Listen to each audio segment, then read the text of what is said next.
এখন আমরা আছি চট্টগ্রাম বিশ্ববিদ্যালয়ের institute of forestry and environmental সায়েন্সে আছি। 1976 সালে প্রতিষ্ঠিত এই প্রতিষ্ঠান বাংলাদেশের বনবিদ্যা ও পরিবেশ বিষয় শিক্ষার অন্যতম গুরুত্বপূর্ণ কেন্দ্র। এখানে বন সম্পদ ব্যবস্থাপনা, বন্যপ্রাণী সংরক্ষণ, পরিবেশ ও জলবায়ু পরিবর্তন বিভিন্ন বিষয় নিয়ে পড়াশোনা হয়।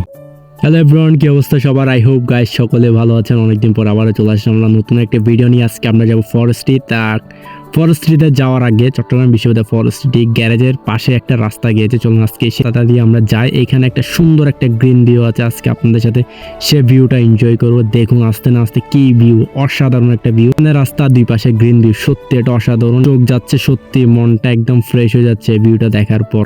আপনারা যদি কখনো চট্টগ্রাম বিশ্ববিদ্যালয় ফরেস্ট্রি ঘুরতে আসছেন অবশ্যই এই জায়গাটা যাবেন। গ্রিন হাউসের ঠিক পাশে হচ্ছে এই জায়গাটা আপনারা, অর্থাৎ চট্টগ্রাম বিশ্ববিদ্যালয়ের যে ফরেস্ট্রি রয়েছে, ফরেস্ট্রি যে গ্যারেজ রয়েছে, গ্যারেজের পাশে একটা রাস্তা গিয়েছে ছোট। ওই রাস্তাটা ধরে আপনি যদি 2 বা 3 মিনিট হাঁটেন তাহলে এই ভিউটা আপনার ঠিক চলে আসবেন, এই ভিউটা এনজয় করতে পারবেন। তো চলুন এবার আমরা ফরেস্ট্রির উদ্দেশ্যে রওনা দিই। দুই পাশে গাছ আর সুন্দর রাস্তা, সত্যি অসাধারণ এই ফরেস্টটি।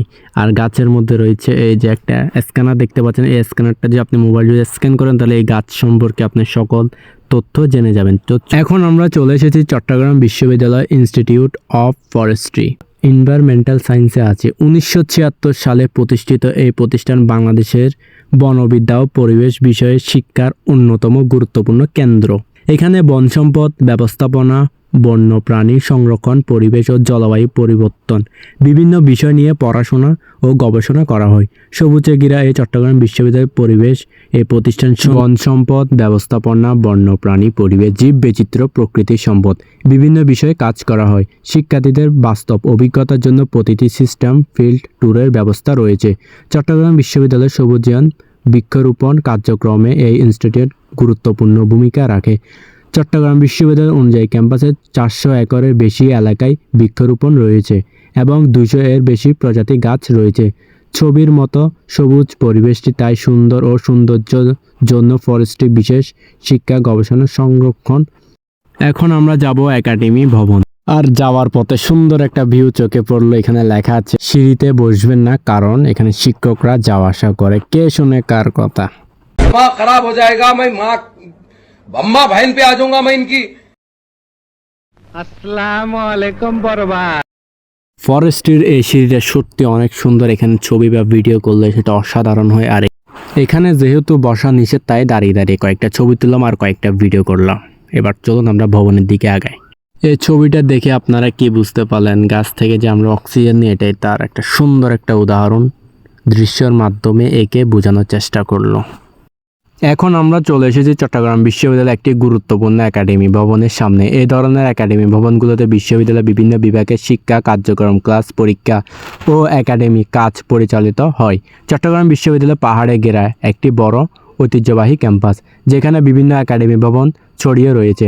আজকের ব্লগে আমি আপনাদেরকে এই ক্যাম্পাস সম্পর্কে কিছু গুরুত্বপূর্ণ তথ্য বলতে যাচ্ছি। শুরুতে মাত্র 200 জন শিক্ষার্থী নিয়ে বাংলা, ইংরেজি, ইতিহাস ও অর্থনৈতিক বিষয়ে এই একাডেমি কার্যক্রম শুরু হয়।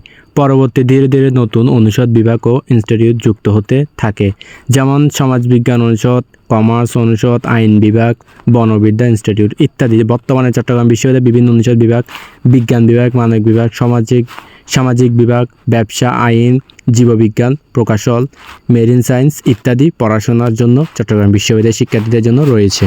এটাই ছিল আজকের ভিডিও। চট্টগ্রাম বিশ্ববিদ্যালয় ফরেস্ট্রি সম্পর্কে যতটুকু পারি তথ্য আমি তুলে ধরার চেষ্টা করেছি।